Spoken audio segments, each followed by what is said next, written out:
Poštovanje, koliko je porodica bitna i zašto se u današnje vreme vrednost porodice i primarne i sekundarne porodice umanjuje. U psihoterapiji je odavno jasno da dečiji razvoj jeste jedan od najbitnijih perioda. To ne znači najbitniji, ali jedan od najbitnijih perioda. Ja sam ubeđenja da srednje doba najbitnije doba u životu jedne osobe, a da odmah zatim dolazi deči, taj mlađi period.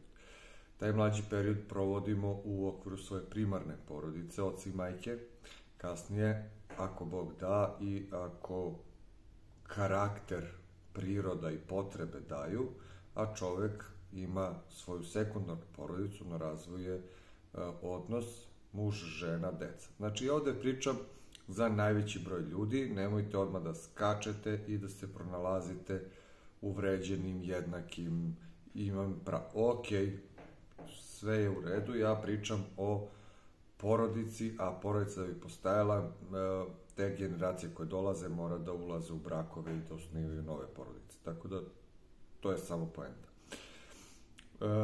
Porodične vrednosti, porodica je potpuno gurnuta u zapećak ovim potrošačkim društvom, čiji sam i ja član, tako da kritika se odnosi i na mene, jeli? Prvi osnovni problem jeste da u zadnjih 50 do 100 godina broj članova porodice jeste sveden na minimum minimuma. Znači, postoji neki optimum koliko treba, postoji minimum da bi nešto funkcionisalo i ako pravimo paralel s automobilom, znači benzin je na crveno donja granica, znači sveli smo porodicu na oca, majku i eventualno dete, 1, 2, 3, 4, koliko ima, i to je minimum minimuma za opstanak porodice.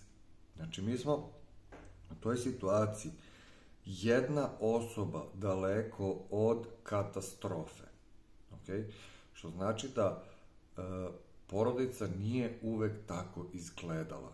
I ja ne kažem da je pre bilo bolje, znači pričamo samo o aspektu porodice, kvalitet života je pre bio teži, gori, sada je bolji, ali to što idemo u prosperitet i to što nam je bolje, ne znači da radimo sve apsolutno ispravno. To je akcenat ove teme, a to je da je u ovom ogromnom boljitku u kome živimo, porodica plaća jednu veliku cenu, a to je da se svela na oca, majku i dete. I to je nuklearna porodica koja je jednu osobu daleko do katastrofe. I to nije normalno. Znači, nije normalno da ako, recimo, otac ode na put ili da radi u inostranstvo, da tog trenutka porodica ostane krnja i da imamo majku i dete.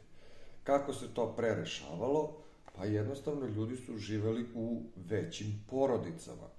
Znači, postajala se kuća, okućnica, druga kuća, zajednica, velika primarna porodica i to je bilo puno ljudi, ljudi su se puno rađali i deca su živela u toj faktički zajednici. Pa onda u tim zajednicama, koliko su one bile povezani, koliko je to bilo normalno, a za nas možda sada nenormalno, ne tako davno, do pre 50 godina, možda i sada tu i tamo postoji, da u tim zajednicama, ako recimo se, nažalost, jedna od sestara ne može da ima decu iz nekog razloga, a njoj druga sestra pokloni ili rodi dete i daje dete da bude njeno na čuvanje. To je za nas sad nezamislivo u svakom smislu i moralno možda je nezamislivo, meni nije, ali možda i pravno-tehnički problem, nemam pojma, ali u svakom slučaju to se dešavalo i bitnost porodice, imanja dece je bila tolika. Zašto pričamo o ovom aspektu? Pa ljudi moraju da razumeju da bi deca, možete da imate i normalnu porodicu, normalne roditelje i da deca imaju neke probleme. od neuronskih, psihičkih, da budu problematični i tako dalje. Znači, ali šta se zna? Što je porodica normalnija, to su mnogo veće šanse da će i deca da budu adekvatna i da će da ispune očekivanja koje eventualno imamo od njih. Znači, mnogo je manje problematičnih dečaka iz porodica koje su stabilne i zdrave, a veći broj je iz porodica koje nisu stabilne i zdrave, recimo. Veći broj devojčica koji imaju problem sa promiskuitetom dolazi, ili žena sa promiskuitetom dolazi iz porodica koje ne mogu da se opišu kao normalne i zdrave. Tako da ako hoćete da povećate šanse za kvalitet života svog deteta, treba porodica da bude zdrava i dobra, jer na taj način povećavamo šansu, ne garantujemo, povećavamo šansu da će sve da budu u redu kako želimo i treba. Što znači da zdrava porodica jeste da su otac i majka tu prisutni, da su deca okružena ljudima i kada imate porodicu koja je sačinjena samo od 3 člana, svašta može da pođe po zlu.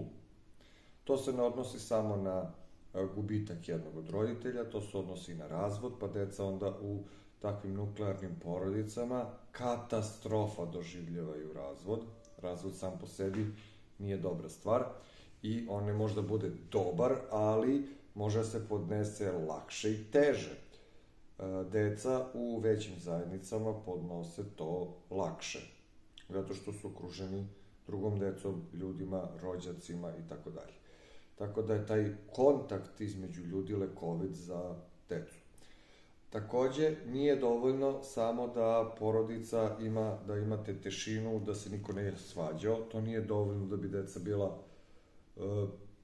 normalna, zdrava, da imaju dobar potencijal. Deca mora da vide i da uče kako se otac i majka hode jedan prema drugom, kako sarađuju, kako se vole. Moraju da znaju šta je intima. Jako je bitno da, ako dete, izvinjavam se, ako dete, recimo, zapleše, pa onda zapleše mama, nije loše da dođe i tata i da se priključi i da se vidi šta je saradnja i da se... I tako deca uče. Znači, oni uče ne samo u toj tišini, uče od oca i majke, to se zove vikarijskim učenjem. Ne mogu svi ljudi da budu ekstremno kompatibilni, pa ne mogu ni svi brakovi da budu fantastični, ali kad imate velike porodice gde deca su okruženi babama i dedama i sestrom i tetkom i žive u dvorištu, još 2 brata od strica i sestra i svi živi, mnogo veća šansa da imate svakakve dobre karaktere tu. I ako, recimo, mama i tata ne sarađuju, dete može da vidi kako se deda i baba poštuju. A u nuklearnoj porodici vidiš babu i dedu jednom nedeljno, jednom u 2 nedelje, na par sati. I ne možeš da vidiš saradnju baš toliko i ne možeš da budeš ubeđen. Tako da ima mnogo koristi od velike porodice i tih rođačkih odnosa, jer zapravo ljudi su nekada i funkcionisali po tim takozvanim hordama. Pa imate u paleolitu horde i zna se okvirno gde koliko ljudi živelo. I smatra se, to je onu informaciju koju ja znam, možda nije tačna, da i u paleolitu, odnosno, da, valjda u paleolitu živjeli i neandertalci, nemam pojma, ali u svakom slučaju neandertalske grupe, to je podvrsta ljudi, neandertalske grupe su bile manje, a homo sapiens, znači naši preci, direktni, oni su pravili veće grupe, pa možda se kretali od 30 do 50 ljudi.